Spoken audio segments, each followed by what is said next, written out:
Ho, ho, ho. It's Christmas time again, and the season, of course, means different things to different people. To me, it's usually chocolate and booze. And this is also my gift to you, because we are going to be making a boozy Christmas chocolate fudge. Oh, that's strong.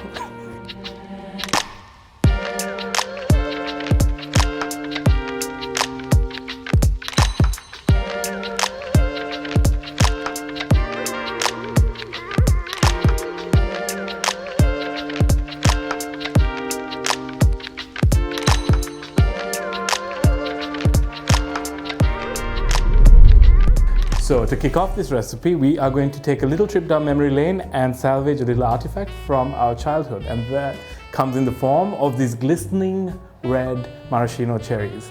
Now I know not everybody is a huge fan of these, but you know what?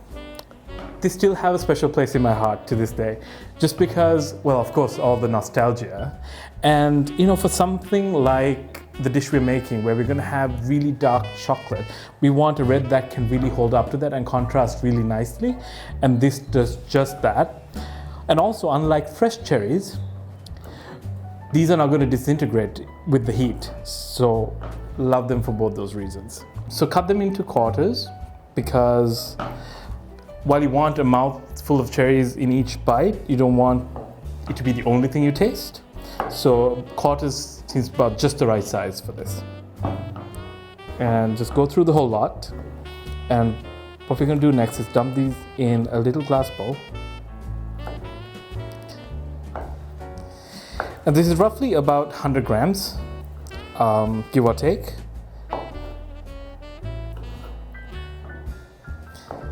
And we're almost done.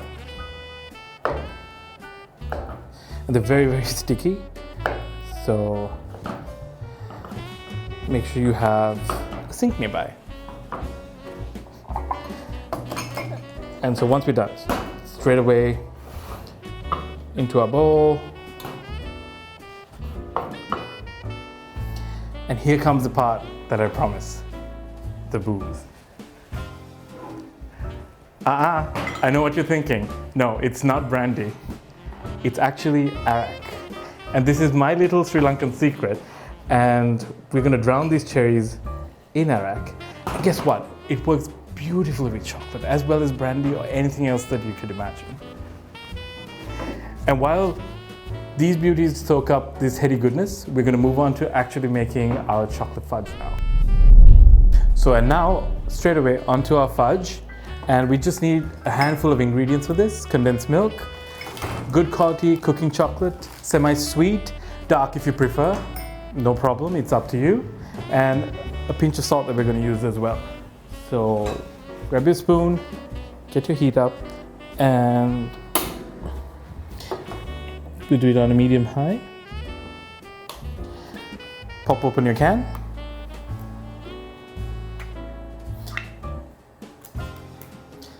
And now you could attempt to make fudge the really old-fashioned way and use milk and sugar and use a candy thermometer and slave away on a stove, worry about temperatures. I don't know about you, but I don't have time for that kind of stress, especially not during Christmas. So this is my go-to fudge, and this is something you could even attempt to make with your kids because it's that easy. And I don't even need to get my hands dirty. Just break up the chocolate in its packaging. You can hear it snapping beautifully. And you don't even need to wait for the condensed milk to heat up. You could straight away go in with the broken up chocolate. Now you do need to stir and maybe go a little bit low on the heat. Like I said, a little pinch of salt. And we melt this all down. And because of the condensed milk, you don't have to worry about your chocolate burning.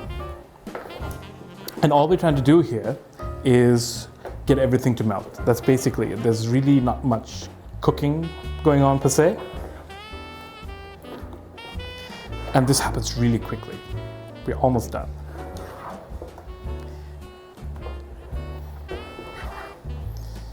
But do remember to stir. You can't put this on the stove and walk away. You're going to come back to a burnt mess.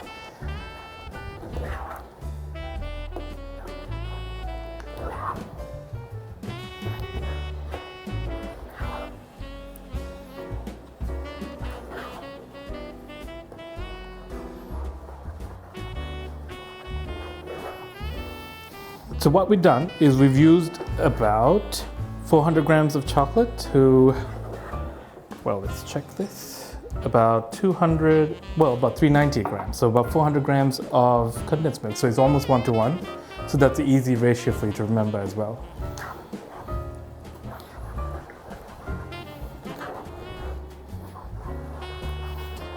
And we can take this off the stove. I know there are little lumps of chocolate still, but the residual heat will help get it all melted evenly. And your fudge component is done. So what we're going to do is add those beautiful cherries back in here, and another surprise, pistachio, to bring in some green into this Christmas mix.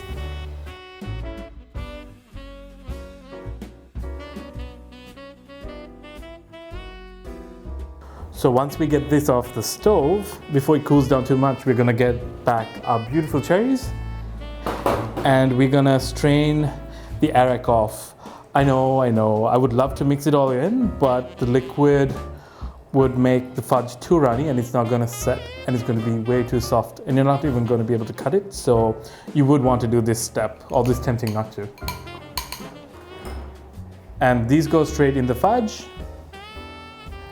And along with the cherries, we have the red.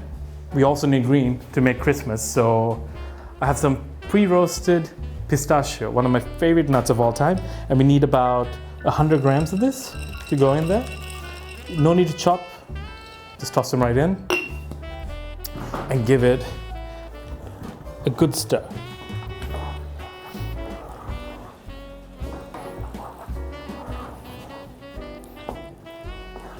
And basically our fudge is done. We just need to get this in a bowl and leave it in the fridge to set for a couple of hours, and that's what we're going to do here.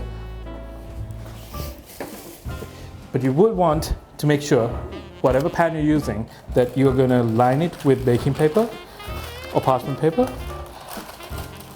I tend to prefer baking paper because it comes off a lot easier, I feel. Tends to stick to the fudge less as well. And you want a little bit of overhang. One, because we're gonna wrap it over the fudge, and it's going to be easier to pull out your finished fudge at the end of the day as well. So basically that, and we pour it right in the middle. Yeah. Try not to make a mess here.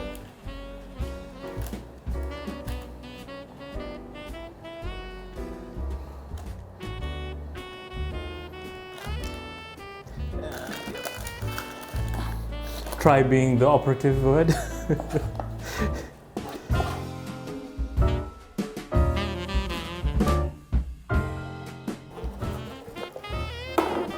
And we are going to have to pack this down. And you know, when people said fudge packing to me the first time, I honestly imagined this. That's not what it means. And in the fridge it goes. So this is now done. It's been chilling for about 4 to 5 hours in the fridge. Well, actually I lie. It was in the freezer because I just can't wait that long. So you can do it for a good 2 to 3 hours maybe. Shave off a couple of hours chilling time. And this is a rather soft fudge. So freezing also helps to get it all cut up. You can see all the chocolatey gooey goodness. And what we're gonna do is chop it up into, well, I'm thinking squares. And there we go.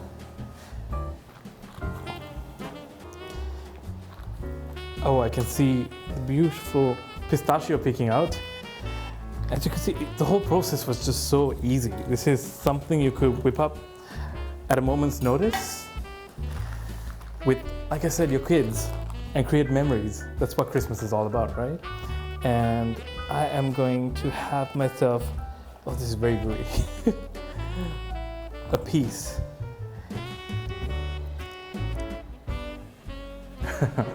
That tastes like Christmas. Love the cherries and the pistachio combination, and of course, the arac. Thank you so much for dishing with me. I'll catch you again next week. Follow me for another easy recipe.